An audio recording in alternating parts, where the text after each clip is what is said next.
प्यारे बहनों और भाइयों, मेरा नमस्कार स्वीकार हो। देखिए, हम आज आपके लिए ज्योतिष शास्त्र में बताएंगे शनि साढ़े साती क्या होती है, यानी शनि साढ़े साती का क्या अर्थ होता है। तो ध्यान दे करके सुनिए। इसको लोगों ने जैसा बता रखा है ऐसा इसका प्रभाव बिल्कुल नहीं होता है। तो देखिए, लोगों में आम विश्वास है कि व्यक्ति को साढ़े साती के समय नाना प्रकार के दुख भोगने पड़ते हैं और जीवन के प्रत्येक क्षेत्र में असफलताओं का सामना करना पड़ता है। लोगों के यही धारणा बैठी हुई है और यही लोग ज़्यादातर बताते हैं, परंतु ऐसी धारणा सही नहीं है। साढ़े साती शनि के समय बहुत व्यक्तियों के व्यवहार, संतान, पद, नौकरी मिलती है, व्यवसाय में फायदा होता है और जो काम नहीं बने हैं वो बन जाते हैं।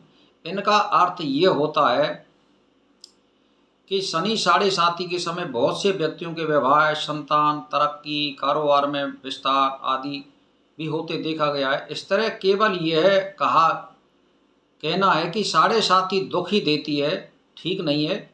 शनि साढ़े साती में बहुत से काम बनते हैं, उसका कारण है जैसे मान के चलिए किसी की कुंडली में शनि बलवान है, यानी पंचमेश है, यानी पाँचवें घर का मालिक है, या लग्नेश है, या नवेश यानी भाग्येश है, और वो जो है आपके दशम, लगन, चतुर्थ आदि स्थानों में बैठ रहा है और नवेश, पंचमेश और लग्नेश से संपर्क कर रहा है, या ये जो है आपको लाभ स्थान में लाभिश होकर बैठा है।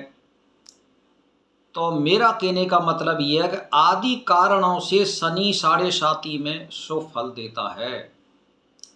और यदि मान के चलिए आपकी जन्म कुंडली के अनुसार, जैसे मान के चलिए शनि आपका नमेश और लग्नेश और पंचमेश है और वो अष्टम और व्यय भाव यानी 12वां भाव और षष्ठ यानी शस्त्रो रोग भाव में बैठा है, तो जिन भावों का वो स्वामी है उससे संबंधित वो हानि देगा। जैसे मान के चलिए वो पंचमेश है तो पुत्र संतान संबंधी कष्ट देगा और विद्या संबंधी कष्ट देगा, पेट संबंधी कष्ट देगा। अगर वो भाग्येश यानी धर्मेश है और नमेश है तो आपके भाग से संबंधित पिछले जन्म में जो कर्म अशुभ किए हैं उसका फल अवश्य देगा। तो आपके हर काम को वो बिगाड़ेगा, चाहे आप कुछ भी काम करो। तो और मान के चलिए ये जो है अगर अष्टमेश या षष्ठेश या बारमेश होकर के ये केंद्र या त्रिकोण में बैठा है तो मध्यम फल देने वाला होगा। ये उस काम को तो बिगाड़ेगा लेकिन मध्यम फल देगा, ज़्यादा बढ़िया फल नहीं देगा।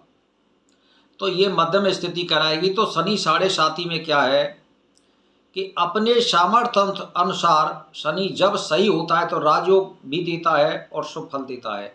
इसके विपरीत यदि शनि शत्रु क्षेत्रीय, पाप दृष्टि युक्त, अशुभ भावेश, अशुभ भावश और अशुभ ग्रह के नक्षत्र में होगा तो शनि साढ़े साती में अशुभ फल प्रदान होगा। आप समझ लो। तो जैसे आम लोगों को में समझा जाता है कि इसलिए जब भी शनि गोचरवश चंद्र, लगन या जन्म राशि के द्वादश भाव में आए तो सभी पहलुओं पर विचार कर साढ़े साती का समय फल जानना चाहिए। ज्योतिषियों को ये देख लेना चाहिए कि मैं फलादेश कर रहा हूँ तो उसकी कुंडली का अवलोकन करें, और अगर बगैर कुंडली के आप अवलोकन कर रहे हैं शनि साढ़े साती का तो वो ठीक नहीं बैठती है, क्योंकि संसार में कम से कम 15-20 करोड़ मनुष्य स्त्री एक राशि में आते हैं। तो इनमें तो बस आपका तुक्का ही लगेगा, सही कोई बैठेगी नहीं। हाँ, इतना हो सकता है कि जैसे मान के चलिए उसकी राशि का नाम रखा हुआ है तो उसमें कई 50% आपका रिजल्ट बैठ जाएगा। तो प्यारे भाई और बहनों, मैं तो एक ही बात कहना चाहता हूँ। जैसे मैं आपको एक उदाहरण दे के बता दूँ, अगर किसी की शनि साढ़े साती चल रही है, इस समय जो चल रही है मान के चलिए आरंभ हो गई है 17 जनवरी 2023 से, तो अब मीन राशि की शनि साढ़े साती आरंभ हो गई है मीन राशि वालों के लिए। तो मेरा कहने का मतलब ये है कि 2.5 साल इसके अंतिम जो होते हैं वो अशुभ होते हैं। फिलहाल में जो स्थिति इसकी ये है। और जैसे मान के चलिए ये कुंभ राशि पर चल रहा है और मकर राशि की 7.5 चल रही है, तो मेरा मतलब अशुभ यानी मकर कुंभ शनि की अपनी राशियां हैं, अशुभ कम होता है, इस पर वो कम असर करता है। और मान के चलिए जैसे धनु राशि आरंभिक 5 वर्ष अशुभ, कई विद्वानों का मत है कि 7.5 ही अशुभ होते हैं, परंतु ऐसा नहीं है।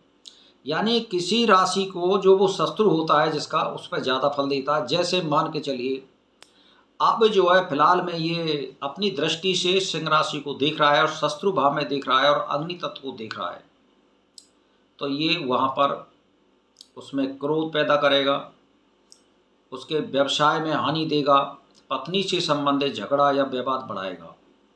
तो भाई और बहनों, मैं तो एक ही बात कहना चाहता हूँ, फलादेश करिए, सोच समझ के करिए, कुंडली का अवलोकन करके करिए। कुंडली एक विज्ञान है, और जो लोग बाग ये कहते हैं कि ये लोग बाग ज्योतिष वाले ये बकाते हैं वो बकाते हैं, तो भैया हमारा नंबर मैंने हर मोबाइल के साथ में दे रखा है, और मेरे से बात करें और फिर मैं आपको बताऊंगा कि वास्तव में ज्योतिष क्या होती है क्या नहीं होती है। ऐसे बात बनाने से तो कोई काम चलता नहीं है। ज्योतिष एक विज्ञान है, और ये अथर्ववेद के में वेद में भी दे रखी है और वेद विद्या है। और ज्योतिष एक दूरदृष्टि है, ये कोई बहकाने वाली बात नहीं है। और जो कोई को भय वो मेरे से बात करे, मेरा मोबाइल नंबर दिया हुआ है प्रत्येक वीडियो में।